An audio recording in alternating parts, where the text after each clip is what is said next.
بسم الله الرحمن الرحيم يقول الله تعالى في كتابه الكريم وإذا جاءك الذين يؤمنون بآياتنا فقل السلام عليكم كتب ربكم على نفسه الرحمة تمسكت بالإسلام لا بالمذاهب ولست إلى غير الكتاب بذاهب.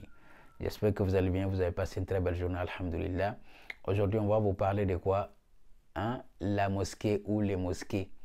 Est-ce qu'Al-Masajid qui existe dans le Coran veut dire un lieu pour prier uniquement? Non. On va vous expliquer. Et c'est quoi réellement un endroit pour prier selon le Coran? On va vous expliquer aussi également. Et il y a un verset aussi qui existe dans le Coran et que beaucoup de musulmans utilisent ce verset, soit disant que Allah a dit quand tu veux commencer la prière, il faut toujours commencer avec Surat al-Fatiha.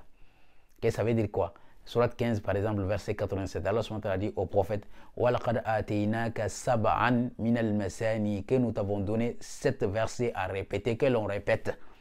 Selon la tradition, ils ont dit entre parenthèses que l'on répète. Alors qu'Allah ne parle même pas des versets ici. Parce que le verset, nous on dit ayah. Alors qu'en réalité, l'origine de ayah n'est pas les versets. Ayah en arabe, ce sont des miracles. Tous les mots qui existent dans le Coran sont des miracles. On appelle ça ayah, des miracles, mais pas des versets. Alors, on va commencer par ce verset même là déjà. Allah nous dit dans Surat 15, verset 87, وَلَقَدْ آتَيْنَاكَ, nous t'avons donné ayah, sab'a ayatin, 7 versets. Non. Allah dit وَلَقَدْ آتَيْنَاكَ sab'an, nous t'avons donné 7 min al-masani, des paires, mina de quelque chose. Nous avons donné 7 de quelque chose, des paires. Que l'on répète, il n'y a pas répété ici. Il n'y a pas de mots répétés dans ce verset. Pourquoi vous avez ajouté des répétés? Allah subhanahu wa ta'ala, s'il avait dit وَلَقَدْ آتَيْنَاكَ سَبْعَ آيَاتٍ لِتَرَدُّدَهَا, on t'avait donné 7 versets لِتَكَرُّرَهَا, ou que tu répètes, on allait dire oui, ça 7 versets. Allah ne parle pas des versets 1, mensonge premier, et répéter encore une fois n'existait pas dans ce verset, mais vous avez ajouté là-dessus, juste parce que les sunnites, ils ont considéré qu'Allah parle des 7, donc ils ont collé 7 Fatiha. Qu'Allah dit, il faut réciter Al-Fatiha, que l'on répète. Non, Allah ne parle pas de répéter ici. Si c'est le cas, Allah voulait dire que Surat Al-Fatiha, qu'on devait obligatoirement lire dans chaque prière, Allah n'allait pas nous dire dans Surat 73, verset 20, فَقْرَأُوا مَا تَيَسَّرَ مِنْهُ وَأَقِيمُوا الصَّلَاةَ. Allah a dit, récitez ce qui est possible pour vous dans le Coran et faites la prière. Allah veut faciliter pour nous. C'est-à-dire, si tu veux faire la prière, la sourate qui est facile pour toi dans le Coran, lis. Tu n'es pas obligé de lire Al-Fatiha. C'est vous qui êtes en train de fatiguer les gens, en train de transformer la parole d'Allah à votre avis, à votre passion. Même ceux qui suivent le Coran aussi également, ils sont dans cet égarement. Jusqu'à présent, personne n'arrive à expliquer Al-Masani, qu'est-ce que ça veut dire? Jusqu'à présent. Il y en a qui disent Alif Lam Mim, le mot coupé dans le Coran, c'est ça Al-Masani. Les sunnites se sont basés que 7 versets. Allah ne parle même pas des versets ici. S'il avait dit وَلَقَدْ آتَيْنَاكَ سَبْعَ آيَاتٍ, on allait dire oui. Mais sab'an min al-masani, des paires. Donc arrêtez de mentir aux gens. Si quelqu'un veut prier, il n'est pas obligé de lire Al-Fatiha, parce qu'Al-Fatiha c'est une sourate, Qul huwallahu ahad, c'est une sourate. Donc ce qui est possible dans le livre d'Allah, lis ça et faites la prière. Facile. Sourate 73, verset 20, et encore sourate 29, verset 45. Allah dit la même chose. Donc arrêtez de mentir à Allah. Allah aime la facilité. Vous voulez rendre la religion difficile pour les êtres humains et qui n'arrivent même pas à s'en sortir.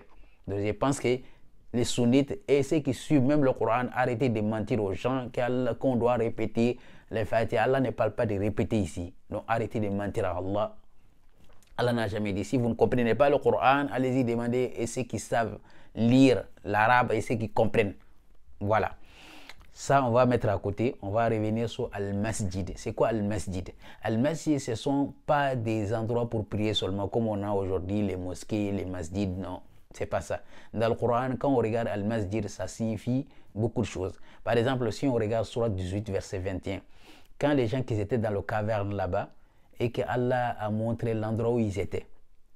وَقَالَ الَّذِينَ غَلَبُوا عَلَى أَمْرِهِمْ لَنَتَّخِذَنَّ عَلَيْهِمْ مَسْجِدًا. Allah a dit, ceux qui se disputèrent sur leur sujet, ils ont dit qu'on va construire un endroit, édifice, un endroit où on peut essayer de connaître leur endroit, c'est-à-dire un endroit sacré là-bas. C'est pas seulement, ils ont dit que les gens masjid, on va construire un édifice là où on peut les repérer, où on peut aller là-bas sacraliser cet endroit-là. C'est pas une mosquée al-masajid. Pourquoi j'ai dit ça? Que masjid c'est pas un endroit pour prier, mais al-mihrab qui est un endroit pour prier dans le Coran. Al-masjid, Allah subhanahu wa ta'ala nous a dit que c'est un endroit où on peut manger, où on peut boire. Oui, dans Surah 7, verset 31, Allah subhanahu wa ta'ala dit Ya bani Adama, khuzu zinatakum inda kulli masjidin wa kulu washrabu.